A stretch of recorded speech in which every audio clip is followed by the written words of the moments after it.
probably uses lots of them already and has lots of knowledge about them. But I am being true to the capitalist system and am promoting a book on herbs, so that's why you're getting that as a subject. I wanted to write about herbs for many different reasons. I don't think the world needs another herbal, I'll just put that out there now, but I have written another one. But I wanted to talk about them more broadly because it surprised me how much people love herbs and talk about having them in their garden and then just don't really use them. I'm going to take my jumper off, it's quite hot. And one of the things that surprised me is that people will also do things like go to the health food shop and buy nettle tea when there is an abundance of nettles, and pretty much everybody knows that too. So I felt like there was a space to talk about why and how people get the confidence to experiment a lot more with herbs. And that's where the book was born. Also, I became, this makes me laugh every time I say this, with great joy, I must point out, I became the president of the Herb Society. I'm a bit like the Marx Brothers, I don't think I should be in a club of anything, but I've been made a president of something. But it turns out they're a really good bunch, they're really jolly, and if you love herbs, then they are the people to go and hang out with. And it's a really amazing society, so it's the longest running herb society in Great Britain, and it was started by a really wonderful woman called Hilda Lale. I always want to get her name the other way around. And she was this kind of eccentric, very bright, very brilliant, very posh woman in the 20s, who was sort of in that gang that started up the Soil Association. She was hanging out with all of them, so she was a forerunner of kind of joining that lot. And she opened up a shop in London called Culpeper's Herbal, named after the book, which made her a fortune. It was the kind of first sort of high street health food shop, I suppose. And what's really important about her, there's two things which are interesting and important about her. She set up the National Lottery. Now, you may not believe in the National Lottery, but she sort of set up the forerunner for it, which was kind of interesting thing to do after post-war to help soldiers. And she, most importantly, went to Parliament in a very, with a great deal of tenacity, actually, and argued for herbs to be still allowed to be used medicinally, because in the 1920s, compounded medicine had become a big thing, and that's medicine as we know it today. So that's sort of medicine that's born out of chemistry rather than plants. So, taking the constituent part and making aspirin rather than going to thank you. Rather than going to what was the common name? Meadowsweet. Meadowsweet, thank you. Rather than going to Meadowsweet. And of course, with that came a lot of industry, largely born out of Switzerland, because that's where all the big, Bayer and all of that lot come from. And they wanted control. And they argued that herbs were too woolly a subject for that, and that you couldn't say exactly how much you were going to get for something when you bought dried herbs, and therefore they shouldn't be considered medicine. And she campaigned tirelessly for a long time to get that, to argue against that. And that's the reason why you can go to a medical herbalist today, and that's the reason why you can go into any high street and buy dried herbs, because she fought for it. So she's a kind of formidable woman, and she wore really good 1920s kind of cloth bucket hats. So if you ever get to see a picture of her, she was handsome too. Not that that's got anything to do with it, but So anyhow, I found out about her, and in a funny little way I sort of felt, well, clearly we don't have, nobody's going to Parliament and say we can't use herbs, but I sort of felt like we're in another of those moments again, where people are have this abundance of stuff that they could be using in the countryside, and then, or in the towns, or anywhere in your back garden, and then just not using it because we so afraid of our own knowledge. And with that, I'm going to give you a funny little tour, and I kind of feel like you're going to know it all, but there you go. This is my garden, taken yesterday. It is, as everybody can see, a really good kind of permaculture space. It's polyculture. It's really small. It's probably the size of this tent, and it's not as wide as this tent actually. And so everything gets crammed in a really intense way, and I'm very interested in the nuance of polyculture and exactly what you can put so close to another. It is just kind of wild. And that's annoying me every time I turn my head, you can't hear me. This one has a lot more, so this is predominantly perennial edibles and herbs, with some annual vegetables put into the system. And the allotment has a lot more annuals, so that's the kind of way it works. And this is my it's my medicine cabinet, really, for most of my stuff. Although I do have a little bit more happening for when I want any like large amounts of something for tea on the allotment. And when I say really, so annoying. I'm just going to do that. Does that work? Yes. When I say really stuff everything in, you can see how much I really stuff everything in. So I guess you can't even see at the back, can you? Can you? Okay. So there's a monada, which is down at the bottom, which I mostly use for tea. 90% of my herb taking is in teas. Turns out I really like herbal tea, and it's easy. It's that really accessible bit that everybody can get into. So the monada is there, and actually I've left it for the bees this year. But if I hadn't, I would have, before it flowered, pretty much. So in its first flush of growth, around about June, I would have taken it back to the ground and then taken all those leaves and dried them for the autumn use, and then it would have reflushed its growth. Now, whenever you do essentially a Chelsea chop on herbs, because that's what you're doing, you're going to delay flowering. So, and you can use that to your advantage, because it means you can kind of stagger flowering through the garden. And I didn't cut this one back, and as you can see, it's actually basically lying on the ground. And that's why it's not that there's 3 different plants, it's one plant that has spread itself out and then come up like that. The Chelsea chop is a really, really brilliant tool for meaning that you don't have to do so much staking in the garden. And for herbs, which can be quite floppy, it's a really, really good trick. So there's a great book which has got nothing to do with herbs, which is written by this American called Tracy's Sabbatical Ost. It's a strange long name, which is called The Well-Tended Perennial Garden.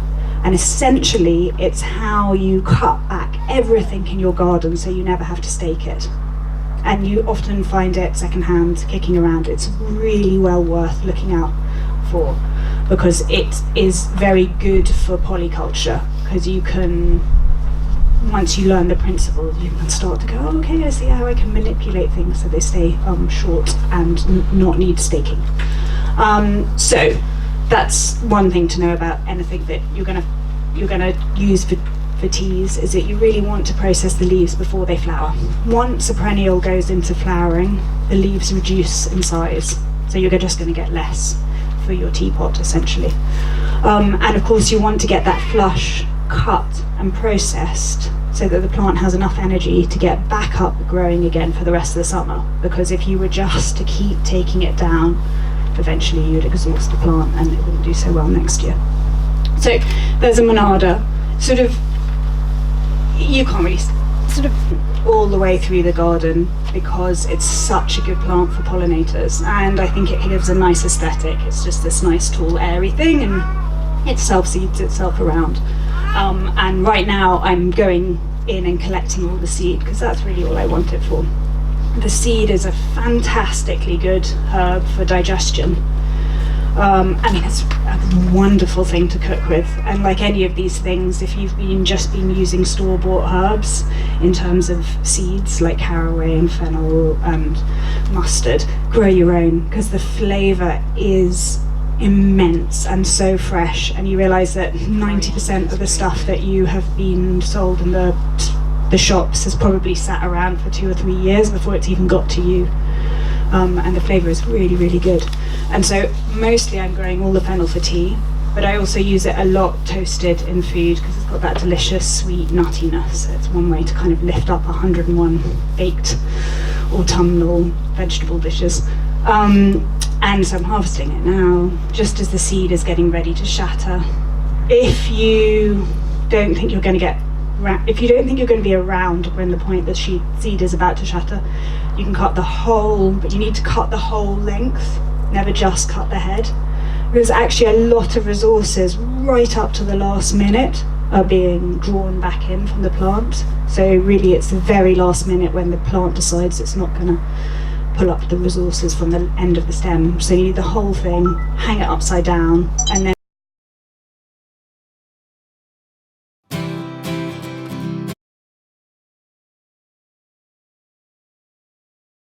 but I've got a big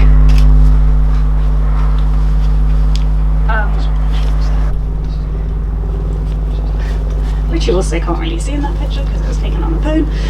I've been experimenting with edible grains through the system, and that's Jacob's Tears, which so far, if anybody's interested in making small-scale edible grains, seems to be the one worth growing in a really small garden because you do get a good amount of grain, and then you can toast it and process it.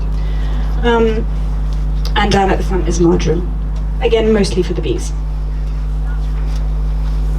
Then there's all sorts of other slightly more unusual herbs which are through the system. So I use a lot of Perilla, which is the dark red one at the front, which is a Japanese herb which is used.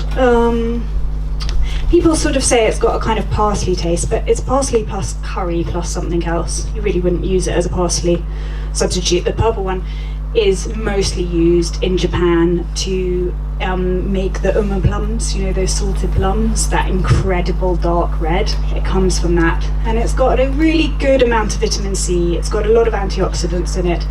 It's got some antibacterial properties, and in Japanese herbals it's used a lot for all of the obvious things around colds and congestion and stuff like that.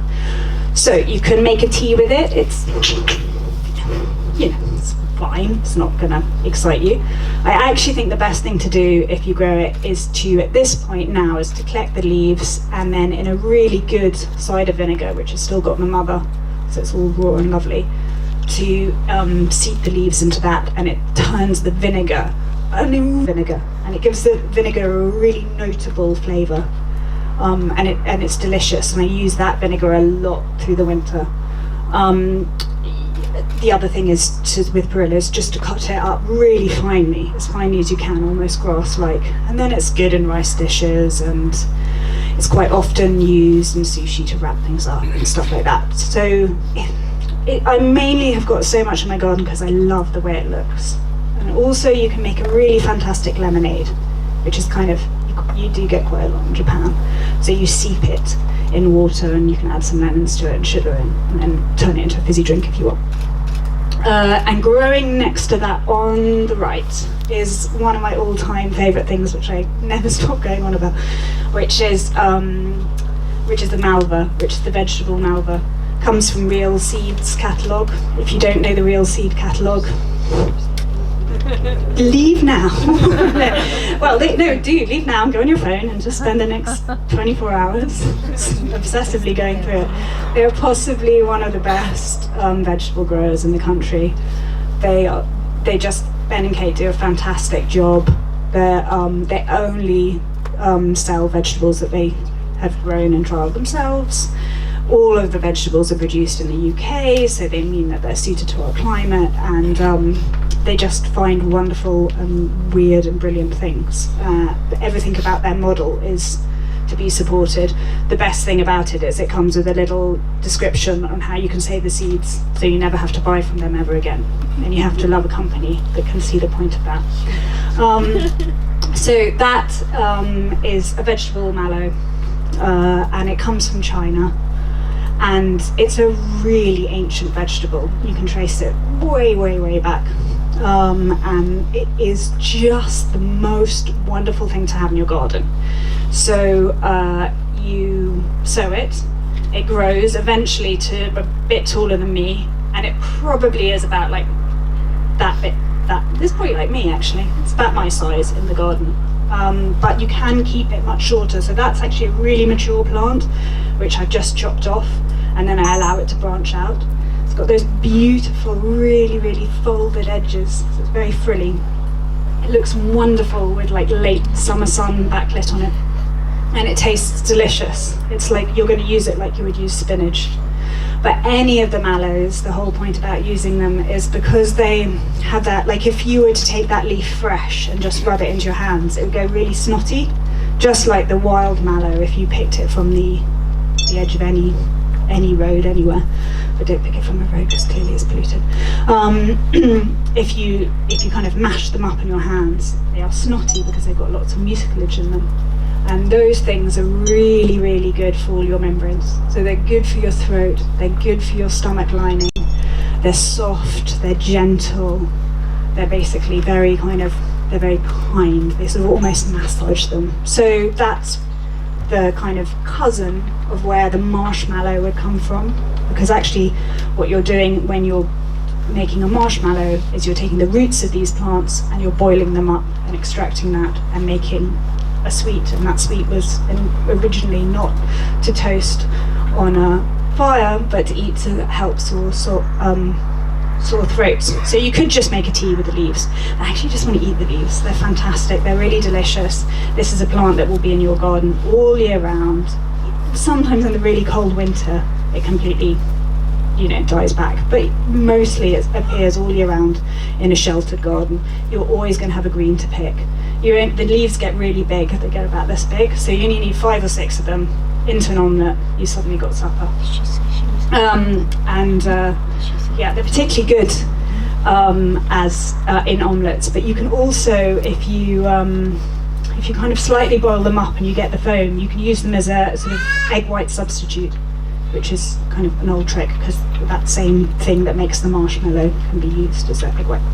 And then in the front, just on the corner, you can see the end of oats. I have lots and lots of oats growing through the garden because oat straw is another of my favourite herbs to use. If you so you use oat straw when it's in the green, so you process it and harvest it before the plant has flowered.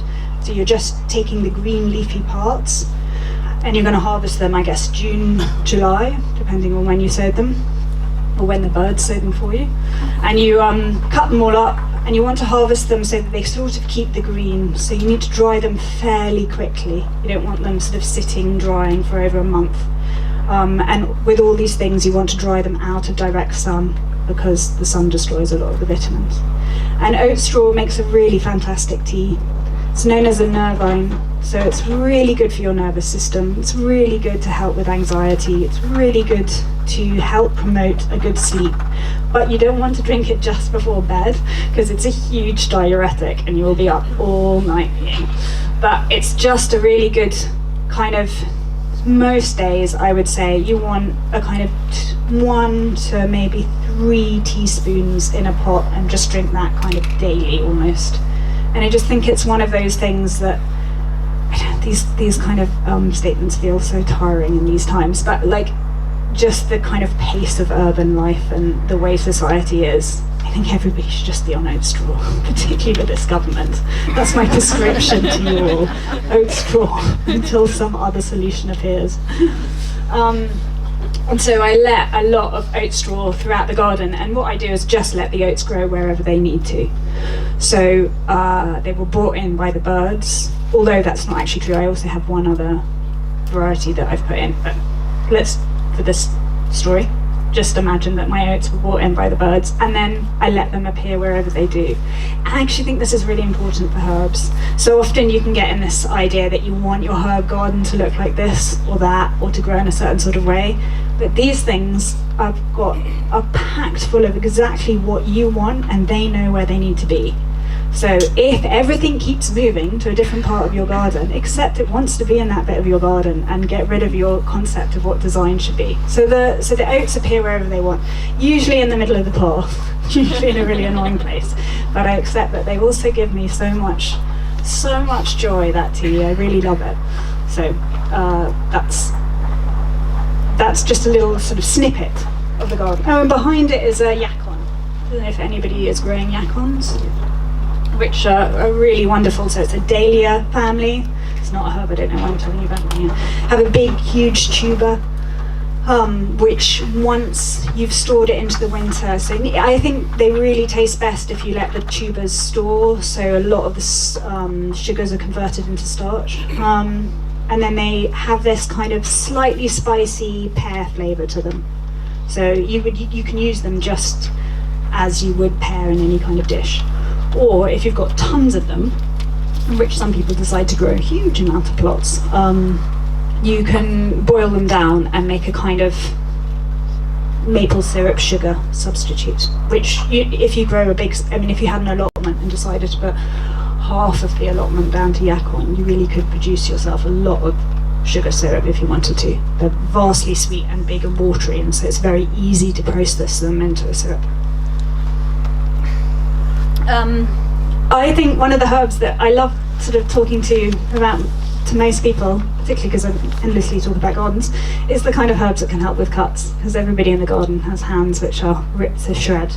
And there are all sorts of lovely little things that people weed out without realising that they're actually much better than the plaster.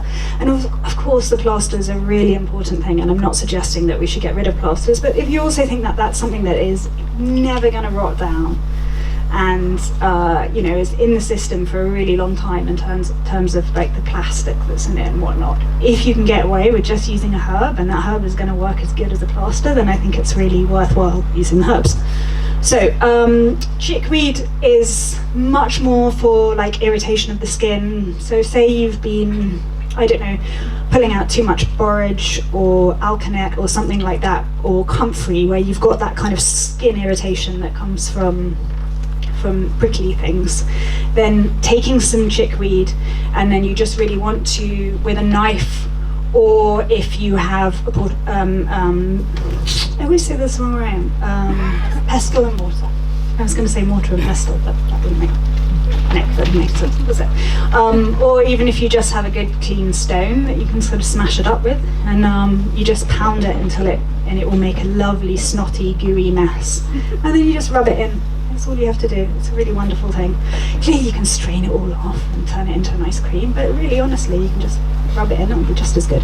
Equally, if you've got loads of it growing around, just shoving it in the bath. If you're going to drink something as a tea, or you're going to put it on your skin, always it can just go into the bath. Your skin is a huge, massive organ that absorbs things. So if you hate drinking tea, sometimes the quickest way is just to really up the amount of quantities and lie in a bath of it instead.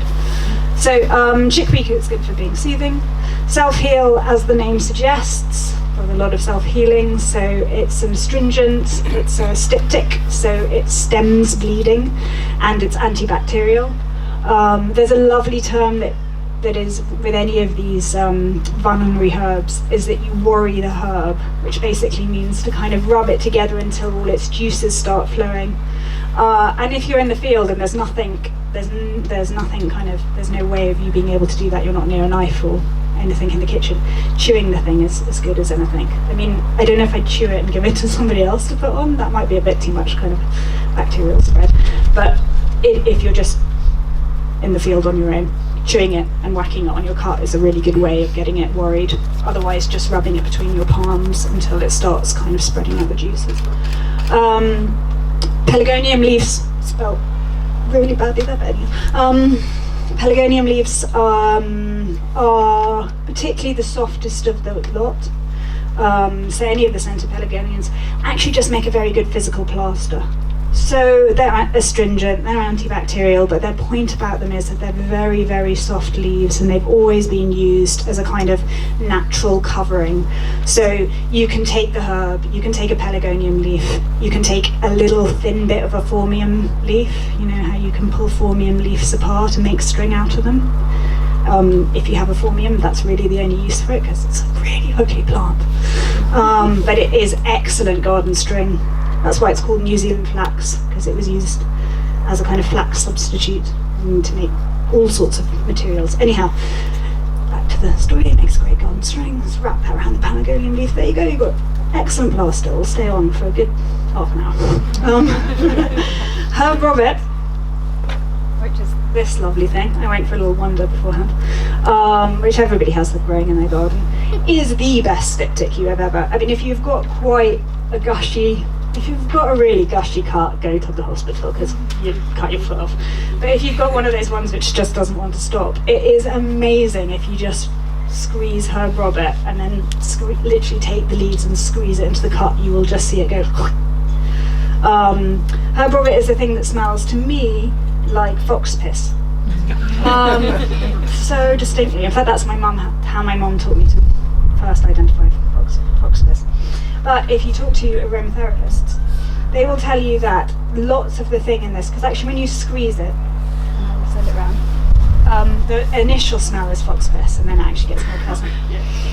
And it is known to be incredibly good. So the volatile organic oils which are being let off are incredibly good at mood, kind of just calming you down. So they're sort of anti-anxiety. It's the one that's supposed to really help you concentrate before you're going into so rosemary to kind of force your concentration forward in the exam, but self-heal to kind of calm you down so you can think properly. So it's another nice one just to know if you're walking around and having a bad day and you have those racing thoughts. This is the one to have a good squeeze of because the smell is intensely calming, if very weird. And it does make this wonderful thing for stopping cuts. Lady's Mantle is a fantastic thing. If you can grow Alpine Lady's Mantle, which has a kind of a leaf which is much more like your hand. It's much more kind of like that rather than that leaf that goes like that. It's tiny. It needs to be in really, really good, well-drained soil, and it needs to be in full sun. Any kind of shade and any kind of competition is not going to work for it. When you find it growing up in the mountains, which is where it's from, across kind of Central Europe and into, it is native to us too, such in various bits, it's always in very open ground and very short grass and no competition. So it won't work if you're going to just try and shove it in next to other plants. Anyhow, Alpine Lady's Mantle has got much, much more in it than the kind of garden version. It's kind of more forte version of herbal medicine. And although they can both be used for their kind of wound healing and helping them with all of that, they are really wonderful for women for their periods. So that's why they're called Lady's Mantle. Essentially the lady's bit is because it looks like a lady's mantle, but it's also, its kind of long history of the name refers back to the fact that it's a really great herb to have before your period. So it's very, very astringent, which means that it's going to help with the muscles around muscle tension and period pain, and sort of makes the period more even in its flow. Is the idea of doing that. Yarrow, which is absolutely everywhere here, also known as carpenter's herb, should be known as gardener's herb too. So it is really good as a styptic. It's going to stem garden soil in it. Yarrow is the one that you want to run to and actually I chop it up and I pack it into the cut, and you leave it on until it goes black. Take it off, put a fresh one in, but usually by the next morning, if you leave it on overnight, it has done such an incredibly good job of knitting the skin back together. So Yarrow is really interesting because it's astringent, it's a styptic, but it also promotes cell growth, so that's how it's helping the skin knit back together. Plantain, which usually is in the ground, but this is very clean ground, which is, there's both the broadleaf and the narrowleaf version. Plantain comes from plantago, and plantago, if you take the stem of the two words together, is basically the Latin for underfoot. and actually not because you're necessarily always under your foot, but it goes wherever we go. So there's lots of kind of history of this plant following us. It's almost a commensal herb, so wherever we are it appears. And it is just a wonderful, wonderful herb, and that's the one that I actually grow I grow the narrow-leafed version on the allotment in big patches. And then this year, for instance, I let it spread, so it's kind of a dense stand of plantain, and then I kind of cleared a bit in the middle of it, put a pumpkin, and then have let the pumpkin spread out, and it's just kind of growing up in all the spaces where the pumpkin isn't. So it's acting as a fantastic weed suppressant. And then just now I've gone in and harvested all that I need for leaf for winter use. So it's great for for wounds, minor cuts and whatnot. It's really fantastic if you've been stung or any kind of insect bite. It is the one that is going to reduce the swelling, reduce the pain, and reduce any kind of infection. So that doesn't matter whether you've been bitten by an ant or a bee, it's the one that you want to run for, and you literally mash it into the space. It will stop the itching as well. But then I also grow it because I've cut down, harvested it, and I dry it for winter tea, because it's incredibly good for keeping away common colds. So it's got lots and lots of antibacterial properties in it. It's a very nice kind of bulk for a tea as well, because it sort of doesn't really have any flavour, so it's one of those ones that you can bulk out a tea with and then add other things to it. And sorrel, as it says, sorrel's really good for getting a splinter out. If you've got one of those splinters where you think, it's going to be till, we used to say, at Kew we always used to say, and I have no idea why, but we'd say leave it till Tuesday if you got a thorn. But the idea that eventually pop itself out by Tuesday. But sorrel is the one that can draw up that thorn that's quite embedded in and is a pain. That's herb robert, if the herb robert did get passed around or didn't get passed around. It's really common. It's in the geranium family. Tiny little pink flower. When it's really stressed, it goes bright red.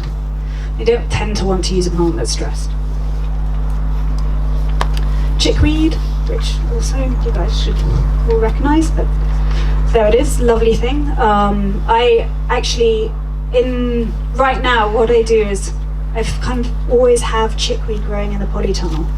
Because what I find is over the winter it will grow really, really super lush and big because it's in a protected environment. So it means I get loads of it to eat as a salad, loads of it to process if I want to, for kind of, you always see really good, amazing in the winter, incredible chickweed growing on the side of roads. You think, oh, look at it, it's so good. I can tell you from experience of trying all the good chickweed on the side of roads, it's always because a dog pees there. I don't even know what dog pee tastes like on a thing. It's like the strangest, weirdest thing in the world.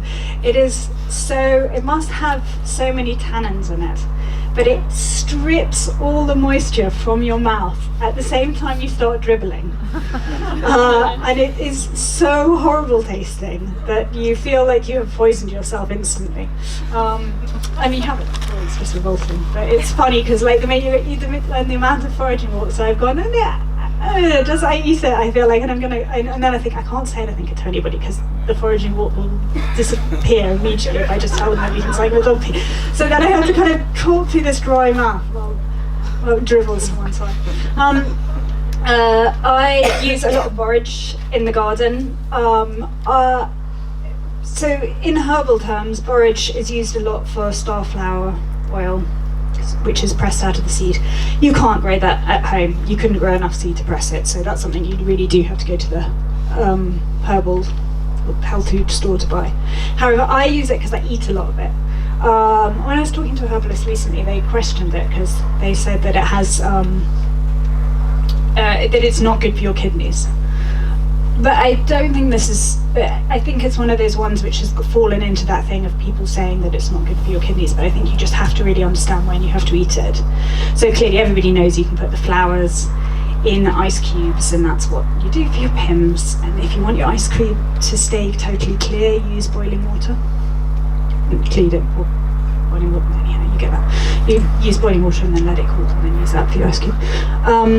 But actually the leaves are really, really fantastic. They're really good green. They have this wonderful cucumber flavour. They're used a lot in Italian cooking, but you just have to understand everything. You eat them well before the flower spike has appeared. The minute the flower spike appears, that is when the things which aren't going to be so good will cause kidney stones are in the leaves. Before that, they're fine.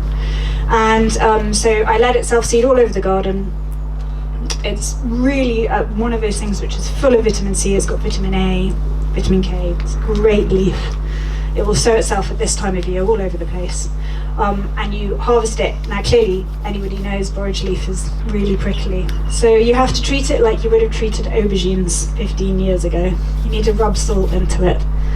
So you pick up a good amount of it, rub coarse sea salt into the leaves, and then let it sit for at least 10 minutes. If you let it sit for a bit longer. The longer you leave it, the more the salt is gonna draw stuff out. And it'll go, where you've rubbed the salt in, it will stain quite dark. Rinse the salt off, because there'll be way too much salt, that wouldn't be good for your health. And then just drop it up finely. And it's really fantastic. It's really good in a frittata. It's really good into kind of with ricotta, packed into kind of pasta or anything like that. But any way that you would use spinach, you can use it. And quite often I drop it in water for 30 seconds. I always keep 1 or 2 bags of this in the freezer, so drop it in water for 30 seconds, take it out, squeeze it, and then make it into little kind of cubes so that you can pull it apart when you take it out of the freezer. And then it's just one of those greens that sit in case the weather gets so terrible I can't get it to the garden. There's always something there.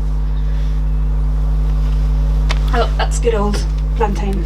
That's the broad-leafed version. So they're interchangeable, and the purple-leafed form, which is highly ornamental and looks really nice in the garden, is interchangeable too. So actually in the garden I use the dark purple form, of which I don't know if people know this lovely Scottish nursery called Grow Wild. It's a really fantastic nursery run by this wonderful couple, and the list is small and everything tends to sell out really quickly, so you have to kind of be on it. But they go plant hunting around the world, and they bring back a lot of really interesting, unusual edibles, particularly from Japan and Korea and Taiwan and stuff like that. Anyhow, they have one which is called Purple Perversion, which I love as a name, which is a really, really deep, wonderful purple with a slightly weird, clunky, fasciated flower, which is weird and wonderful and looks really good and works just as well in kind of herbal terms. And so it's quite a nice one to have in the garden, rather than just having one of those things where people are like, do you never do any weeding?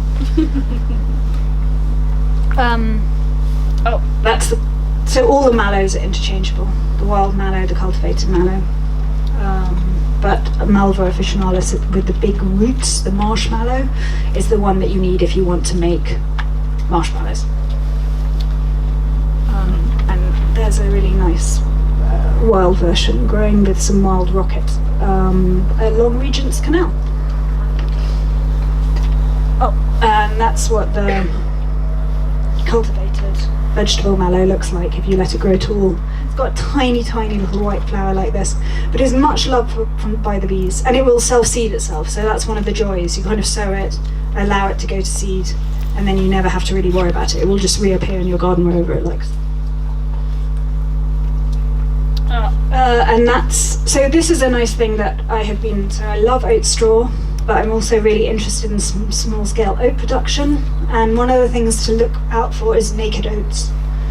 Naked oats were seem to have had their they hung on as a kind of as a farming crop down in Cornwall more than anything else, and they have very little outer sheath, so that for home processing they're really good. And I tried to work out if you could grow enough to grow a bowl of porridge. And you can, but you literally do just get one bowl of porridge. But that was quite a kind of scattered approach to growing them. So I think if you had an allotment that you were putting down to grain production, they are worthwhile. You do get a lot off them in terms of their seed heads. However, they are very close to their wild relatives, so they grow incredibly tall, and they're quite spindly. And in a wet year, they will fall over before they are ready to harvest and get wet, and then the seed will get wet and get mouldy. So you have to kind of grow them with this idea of growing something around the outside that will keep them from falling over. everybody loves calendula, right? Like, it's such a great, great, wonderful flower for the garden for all sorts of reasons. The obvious one is that actually it's one of the best pollinator plants in terms of being really good on both pollen and nectar continually all the way throughout the summer. Flowers for a really long period of time, and then it has all these wonderful health properties. The way you know, so although Calendula officinalis is the one to go through, there are many various different colours, you know, the art shades, and they've come up with every version of bright orange to pale yellow you can think of, and medicinally they all can be equal. What you need to do is go and actually feel the bud. If it's sticky, so when you feel the flower like that, you feel the centre. If the centre feels sticky to your thumb, it's high in the constituents that make it antibacterial and good for your skin and everything. If it doesn't feel sticky, it's not so good. So you should actually not go by the fact, by colour or look or size, but literally go through feeling. And if you get a kind of black sort of sticky stuff left on your fingers by harvesting lots, you've got a really good batch. That's how you tell that they're good. With all herbs, actually using them dried is better than using them fresh, because when you dry them they have less water, and so therefore they have more of their constituent parts, which are better for you. And it's a lovely thing to dry. And just, I mean, you know, if you're using it, you probably are drying tons right now, because this is the moment where you're going to pull in as many as possible for the last bit of the harvest. I add them endlessly into tea. It's a very bitter tasting herb, so you have to kind of add that into whether you like that or not. But I just think it's one of those ones which is so good in terms of its antibacterial and having it through the winter. It also really helps with your gut, and it's particularly, so the things that make it good, again, it's one of those, it's good for your membrane, so the thing that makes it good for your throat and your gut are very similar in terms of getting upset by colds and stuff like that, so it's one to have all the way through. And then if you're going to make oil for your skin or whatnot, it's much easier to make a safe version from the dried stuff than it is from fresh. If you use the fresh flowers, what you will find is you'll get a layer of kind of water, basically. You'll get a kind of floating on the top of it, and you have to keep removing that, because that layer, it's a bit like fermentation, that's the layer that will allow the bacteria in that will make everything spoil. And so it's just much easier if you use it dried. And personally, I always do a double strain, so I make an oil from it. So you pack a jar full of flowers, fill it with whatever oil of your choice. I always just use olive oil, because if I can drink it, as far as I'm concerned, then I want to put it on my skin, and it's readily available. And then I strain it, and then I put another lot in, so I make a kind of double strength version that way. And I always have some of that going. I think it's a really good conditioner. As someone who's always had dandruff their whole life, I now stand by calendula oil as the best conditioner. That'd be nice. Sure, we'll have a cup of tea now. Clearly, tea is a lovely way to do it. That is not the way to make herbal tea. That is a way to sell a book. That is not a way to make herbal tea. That is a really lousy cup of tea. If I ever make you tea like that, you can leave immediately. If you want to make herbal tea, you have to make it in a pot, or if you're going to make it in a cup, you have to use the saucer to cover the cup. It is really important for the first 10 minutes that all the volatile organic compounds, which are all the things that you want, which is why you're taking the tea, do not just evaporate to the sky, because literally all the good things which are in herb tea, if the cup is open, are lost in the first 10 minutes. So the simplest way to do is to make it in a teapot, because that's the whole reason why the teapot is round, and that's what it's doing its job. It's just doing that, honestly. But if you're going to make up a tea like that, you just take the saucer and put it on and leave it. And if you really want it to have its medicinal benefits, it does need to steep for 10 minutes. Anything under that, I mean, it's not going to have anything in it. Clearly though, like making and drinking hot tea all day long is great in the winter. It's not so good there are days when you can't drink hot water all day long. So what I like to do, I mean, sometimes I do make sun tea, which is just where you leave the herbs in the water, leave it on a sunny windowsill and let the sun do the steeping. But actually what I think makes more sense is before you go to bed, to make a litre version of whatever you want to drink for whatever reason you need it. So enough of pack in the tea at the bottom, pour in the hot water and leave it to steep overnight, and then strain that and then drink that as water the next day. And that's a lot easier. Should I finish? Have I run over? No, you're not. That's fine. No. Carry on. No, I couldn't. Related. Yeah, no, No, that wasn't related. Okay, I am gonna finish in case there's questions, but I'm gonna leave you on my. Let me have a look. Okay. So this is a thing that I love with all my heart. This is Korean licorice mint, or Agasashi rugosa. This is the flower spikes.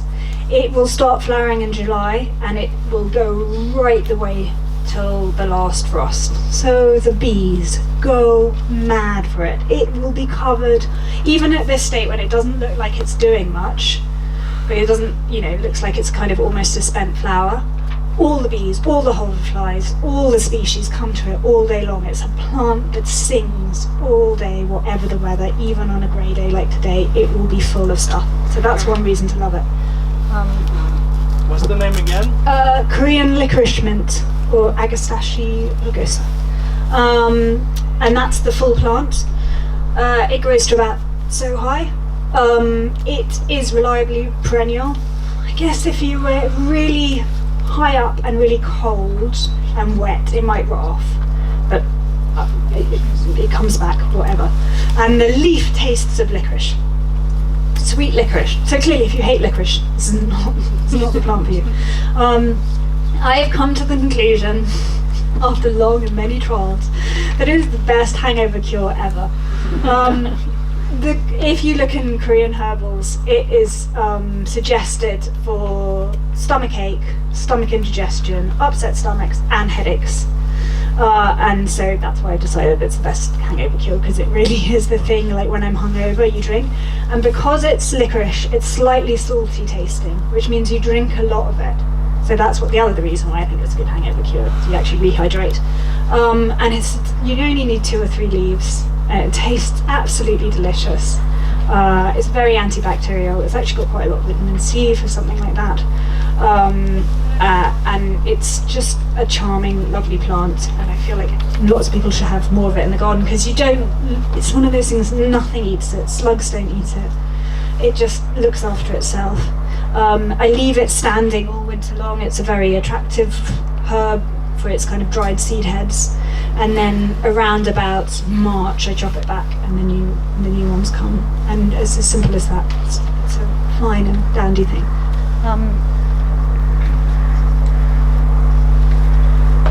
And then finally, because we're getting to this time of year, I'll just leave you on the lovely old oxymels. Oxymels exist from kind of, they're probably ancient Greek things, but the Romans write the most about them.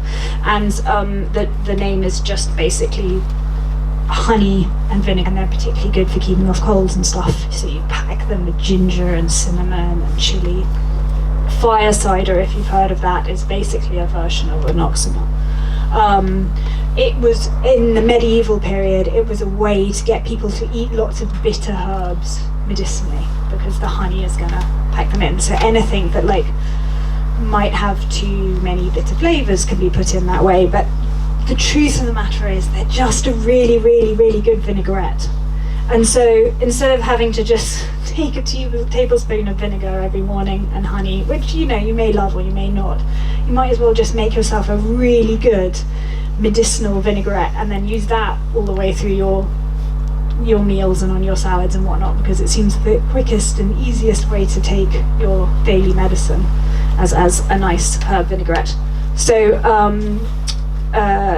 so it's vinegar, equal parts vinegar, honey, and then you steep it, then chopped up the herbs, whatever herbs you want to put in. And if you read about oxymels, and you can do so in my book, but you can literally put whatever you want into that.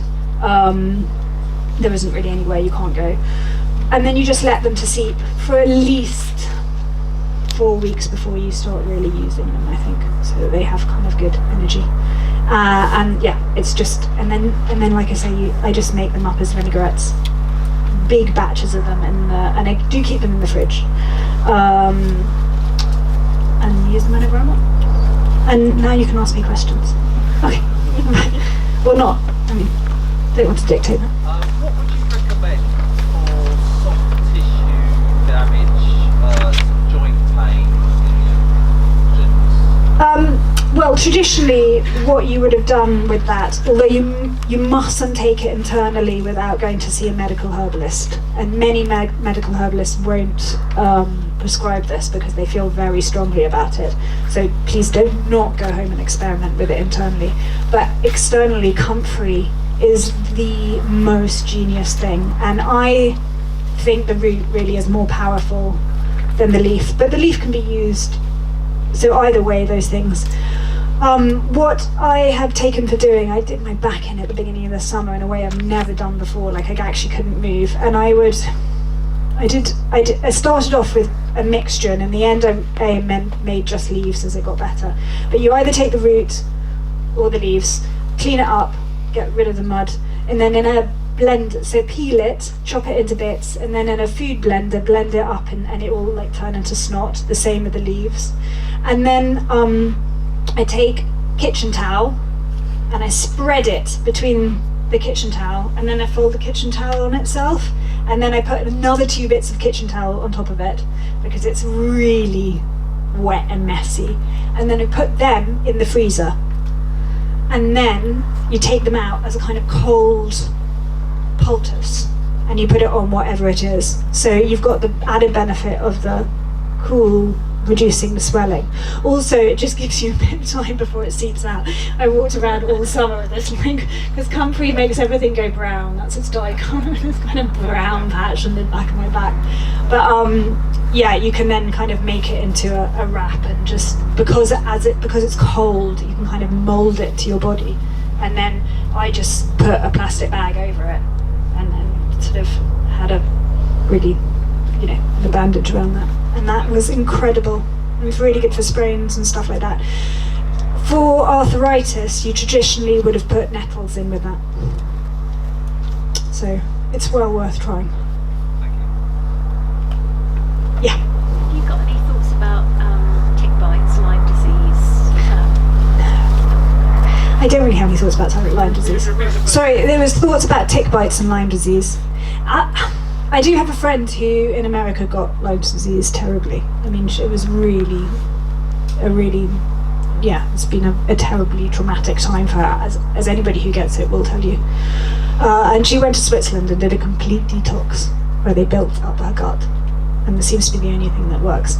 But I don't know anything more than that. Don't get it. If you get a tick, get rid of it quickly. You've got 36 hours, haven't you, to get it off, I think. But actually, you really want to get it off in 4 hours.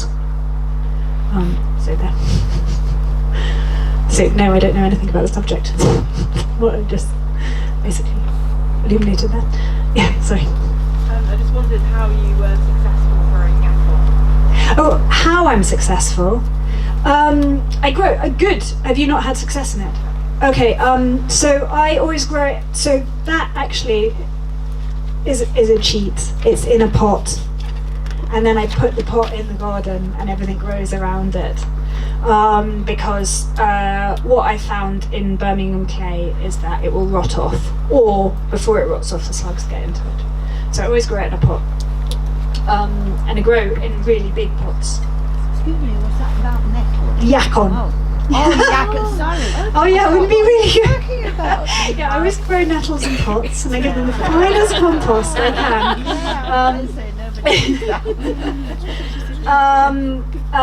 And then over the winter, if I'm not going to use them, but even actually if I'm going to use them, I just treat them like dahlias. So then I take the pot, I make sure it's covered from so I make sure it's dry and cold, because actually the colder you can keep the yak on, the sweeter it becomes. So you don't really want to harvest it indoors and store it indoors, because it will just shrivel. So really, if you treat it like a dahlia, you will grow it incredibly well. And so then I store it, so I dig it up, or I take it out of the pot, and then I store it in sand, in my covered way between the two houses, and then use it when I want to. And then, just like a dahlia, I take them out in spring, put them in brand new compost, so they've got lots and lots of good food, because they are hungry buggers. Get them growing. Once they get up, I take cuttings of them just like you would a dahlia, so that I get second versions to go through.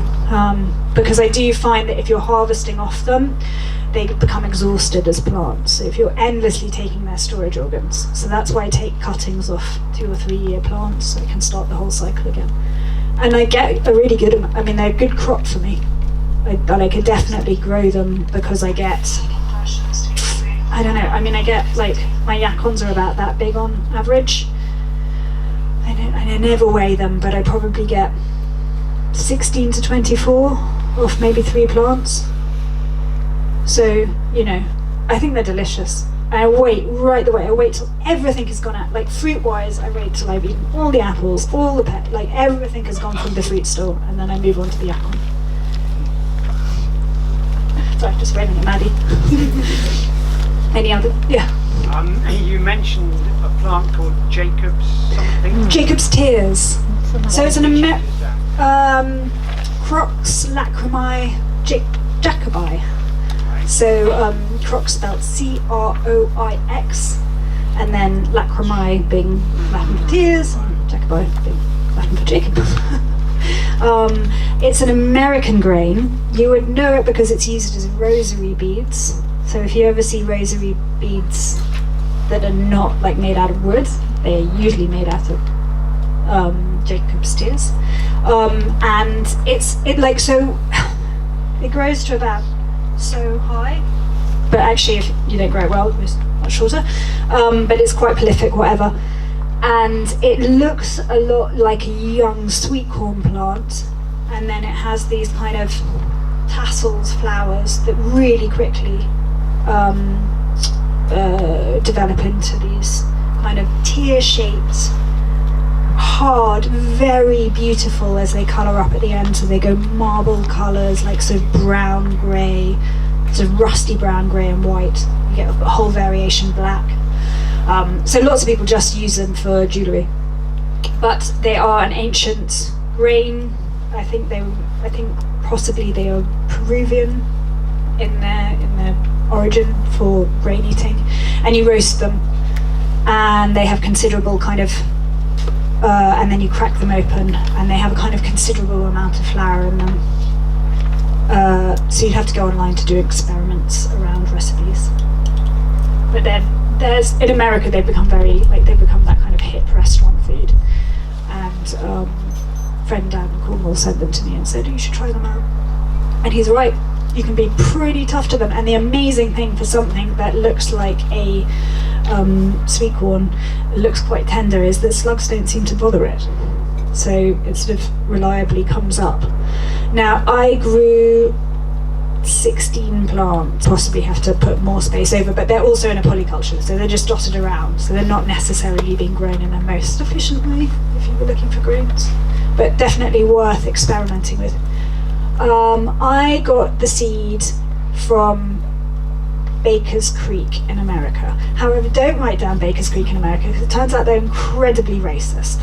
So the rule is nobody's buying off Baker's Creek anymore. So that's very useful. I got some seed off some racist people, and now I'm telling you not to buy it. But I think I'm going to have quite a lot of seed.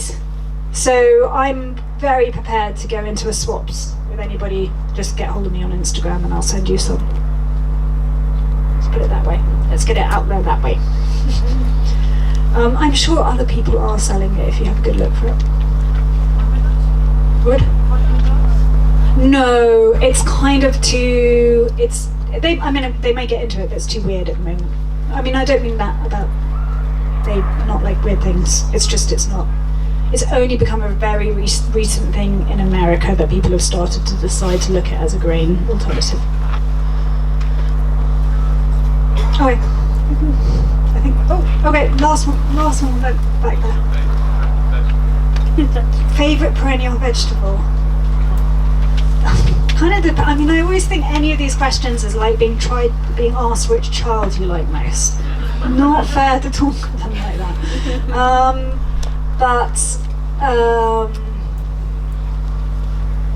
I have such a love for those perennial kales in every which way that they go.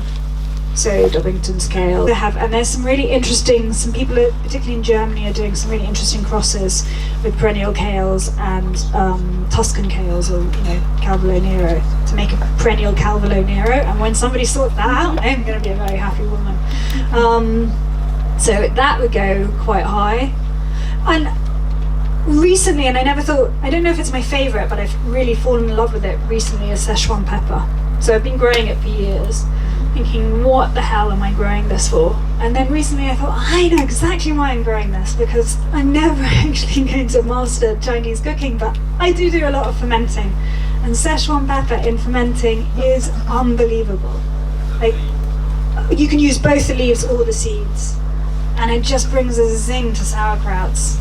And it just does such interesting things with ferments. So like, I've gone from thinking, why have I been growing this huge monstrous thorny thing, which I'm never going to use that much of, to like, can it produce even more for me for fermenting? And I don't know. This is like, they're all.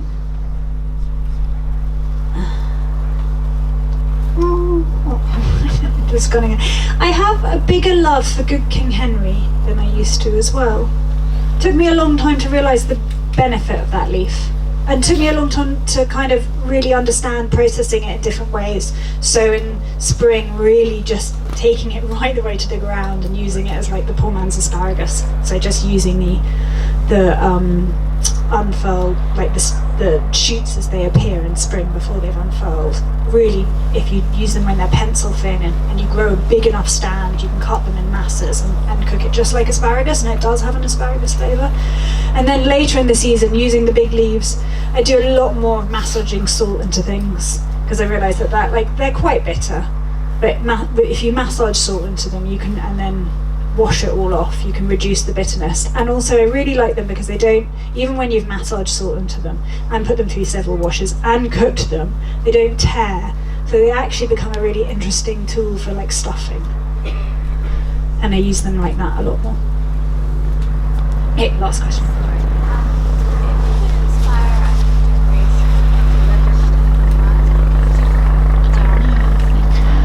So the question was, if I could inspire a new generation to live differently from the last, what would I want them to do? Prioritise? God, I don't know. I do. That's not true, actually. I do just sound like a dictator after all. These questions, don't you? I prioritise them.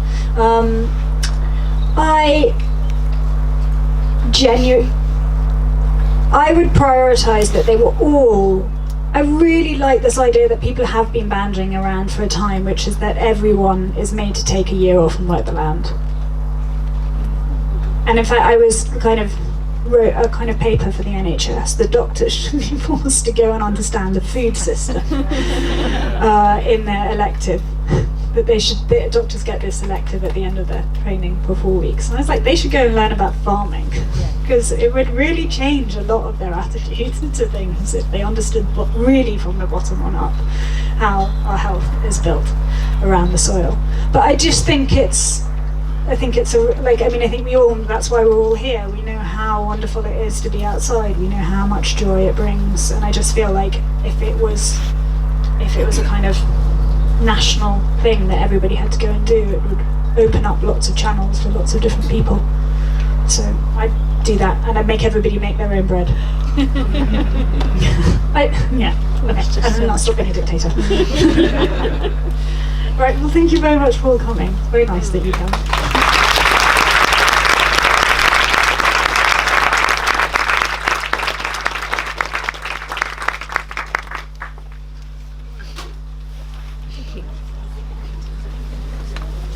Yeah.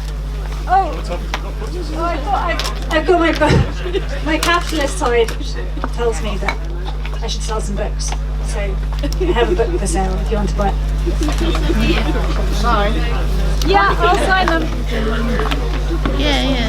She said, so it's a fermented. So some of the things she was talking about, I can't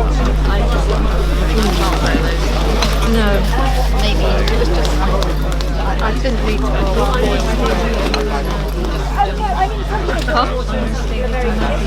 Yeah, I wanted to.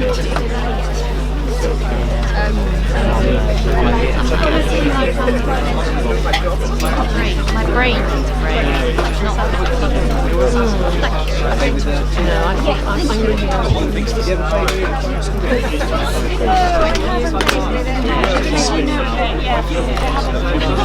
That was the other thing.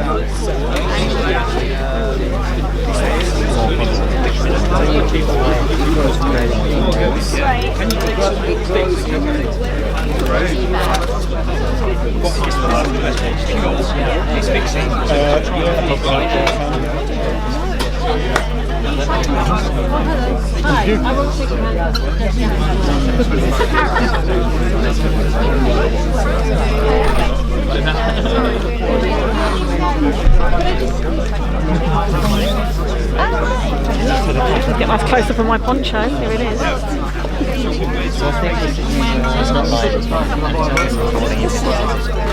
So this isn't working. It's got to be careful. Let me get round there and give Nicola a hand. I didn't want to have a